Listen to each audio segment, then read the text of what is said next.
বাড়িতে যদি এই 5টি জিনিস আপনার থাকে তাহলে অবশ্যই আপনার বাড়ি থেকে কখনো রোগ বালাই বালা মুসিবত কখনোই বাড়ি থেকে চলে যাবে না। আজকের ভিডিওটা অত্যন্ত গুরুত্বপূর্ণ এবং খুবই প্রয়োজনীয় একটি ভিডিও। অনুরোধ করব ভিডিওটি কেউ কেটে দেখবেন না, টেনে দেখবেন না এবং কেউ ভিডিওটি মিস করবেন না। পুরো ভিডিওটি আপনারা মনোযোগ সহকারে দেখবেন। তার কারণ আজকের ভিডিওতে আমরা জানাবো যদি আপনার আমার বাড়িতে এই 5টি জিনিসের কোনো একটি জিনিস থাকে তাহলে আপনার আমার বাড়ি থেকে কখনোই রোগ বালাই যাবে না। 1 নম্বর বিষয় হলো যদি আপনার আমার বাড়িতে কোনো কুফরি কালামে সরঞ্জাম থাকে তাহলে আপনার আমার বাড়ি থেকে রোগ বালাই যাবে না।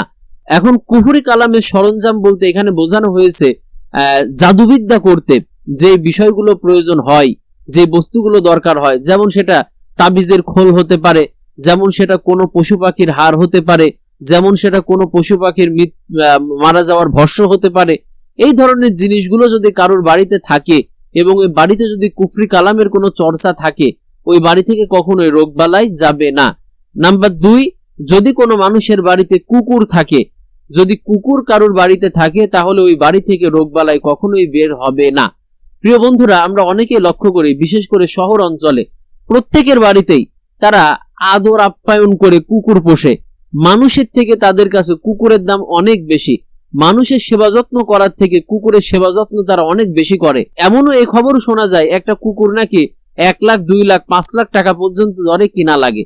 সুবহানাল্লাহ। তাহলে ভাবা যায় একটা কুকুর কিনছে মানুষ 2-3 লাখ 5 লাখ টাকা দিয়ে, আর সেই কুকুর পোষার জন্য দেখভাল করার জন্য একটা আলাদা এক্সট্রা মানুষটাকে 10,000 টাকা মাসে বেতন দিয়ে। এ কোন অধপতন, এ কোন ধরনের কথা? কুকুর পোষার জন্য আলাদা মানুষ রাখছি আমরা। আর যদি আপনি কুকুর বাড়িতে পুষতে থাকেন আপনার বাড়ি থেকে রোগ বালাই যাবে না। এটা হলো আযাবের একটা বস্তু, এটা আযাবের একটা প্রাণী। রাসূল সাল্লাল্লাহু আলাইহি ওয়াসাল্লাম বলছেন যদি কারোর বাড়িতে কুকুর থাকে সেটা অনভিজ্ঞ অপ্রশিক্ষণ প্রাপ্ত কুকুর যদি হয় তাহলে প্রতিদিন আপনার আমলনামা থেকে 1 কিরাত নেকি কমানো হয় এবং 1 কিরাত গুনাহ যোগ করা হয়। এখন 1 কিরাত কি? ধরে নেন 1 উহুদ পাহাড় সমান। 1 উহুদ পাহাড় সমান গুনাহ প্রত্যেকদিন আপনার আমলনামায় যোগ হবে যতদিন আপনার বাড়িতে কুকুর থাকবে। এজন্য যাদের বাড়িতে কুকুর আছে অনুরোধ করব লাথি মেরে বের করে দেন, ওটা পোষার কোনো দরকার নাই। রাসূল সাল্লাল্লাহু আলাইহি ওয়াসাল্লামের নিষেধ আছে। নাম্বার 3, যদি কারোর বাড়িতে ছবি মূর্তি বা ভাস্কর্য থাকে। আমরা অনেকেই লক্ষ্য করি আমাদের মুসলিম সমাজের মুসলিম ঘরানার মুসলিম ঘরে অনেকের বাড়িতে দেখি আমরা গুরুজনদের ছবি তারা ফ্রেম করে সুন্দর করে দেওয়ালে টাঙায় রাখে। দাদা মারা গেছে দাদার ছবি, বাবা মারা গেছে বাবার ছবি, দাদি মারা গেছে দাদির ছবি, নানা নানি খালা খালু মামি ভাবি সবার ছবি যারা মারা গেছে তাদের ছবিগুলো সুন্দর মতো ফ্রেম করে মালা টালা দিয়ে তারা ঘরের দেওয়ালে টাঙায় রাখে। আরে এটা তো ইহুদি মুশরিকদের অভ্যাস, এটা তো হিন্দুদের অভ্যাস।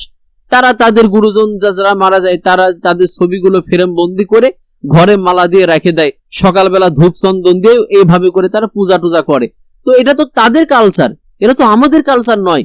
রাসূল সাল্লাল্লাহু আলাইহি ওয়াসাল্লাম বলেছেন যে ঘরে ছবি মূর্তি থাকে সেই ঘরে রহমতের ফেরেশতাগণ প্রবেশ করে না, আর যেই ঘরে রহমতের ফেরেশতারা ঢোকে না সেই ঘরে রোগ বালাই অবশ্যই থাকে, কখনোই রোগ বালাই যায় না। এজন্য লক্ষ্য রাখবেন কারো ঘরে কোনো মতে যেন কোনো ছবি মূর্তি না থাকে। নাম্বার 4, অপবিত্র কোনো বস্তু যেন না থাকে। এখন অপবিত্র বস্তু এখানে একটা উল্লেখযোগ্য বিষয় হলো বিশেষ করে মা বোনেরা অসতর্ক থাকেন। অনেক মা বোনেদের আমরা লক্ষ্য করি বা শুনি যে তাদের মাসিক হওয়ার পরের ব্যবহার করা যে প্যাড, যে স্যানিটারি ন্যাপকিন থাকে, রক্ত মাখা যে অপবিত্র বস্তুটা থাকে, ওইটা অনেক মা বোনেরা কি করে মনে করে যে এটা এইভাবে যেখানে সেখানে ফেললে অমঙ্গল হবে। এজন্য তারা করেন কি খাটের নিচে তারা জমায় রাখে 7 দিন 8 দিন 10 দিনকার জিনিস, রক্তমাখা তেনা বা রক্তমাখা ওই স্যানিটারি ন্যাপকিন তারা জমায় রেখে এক জায়গায় করে মাটিতে পুঁতে ফেলে। তো এই যে 7-8 দিন যে আপনি ঘরের মধ্যে নাপাকি বস্তুটা রাখলেন, এটা কিন্তু রাখার কারণে আপনার ঘরে রহমতের ফেরেশতা ঢুকলো না। এটা রাখার স্পষ্ট আকারে ইসলামী শরিয়ার বহির্ভূত একটি কাজ। কাজে যে সমস্ত মা বোনেরা এই কাজগুলো করেন তারা আজ থেকে পরিবর্তন হবেন। অপবিত্র বস্তু নাপাকি রক্ত লাগছে যে তেনাতে যে স্যানিটারি ন্যাপকিনে সাথে সাথে বার করে সেটা ফেলে দেন। সে আপনার এমন কোন জায়গায় ফেলেন যেখানে মানুষ চিনবে না বুঝবে না, বা আগুনে পুড়ায় ফেলেন, সবচেয়ে ভালো হয়। এই কাজগুলো করবেন, খবরদার এগুলো জমায় রাখবেন না। নাম্বার 5 এবং শেষ হলো কৃপণতা করা। যে সমস্ত মানুষেরা সংসারে কৃপণতা করে, সংসারে মানুষের ঠিকমতো ভরণ পোষণ দেয় না, তাদের বাড়িতেও রোগ বালাই যায় না এবং তাদের বাড়িতে বালা মুসিবত সব সময় লেগে থাকে। তার কারণ তার চিন্তা ভাবনাই হলো ছোট, সব সময় তার চিন্তা ভাবনা ছোট, যে এটা করলে ওইটা হবে, ওটা না করলে এটা হবে, ছোট চিন্তা মন মানসিকতা। কাজেই পরিবারে খরচ করার ব্যাপারে, পরিবারের চিকিৎসা পানি করার ব্যাপারে কৃপণতা করবেন না। এই কৃপণতা করলে বাড়ি থেকে রোগ বালাই বিপদ আপদ কিচ্ছু যাবে না। সারা বছর কৃপণতা করবেন, সারা বছর রোগ বালাই বিপদ আপদ লেগে থাকবে। কাজেই এই সংক্ষিপ্ত এই 5টি বিষয়ের প্রতি আমল করবেন। এবং কয়েকটি কুধারণা আছে আমাদের মধ্যে।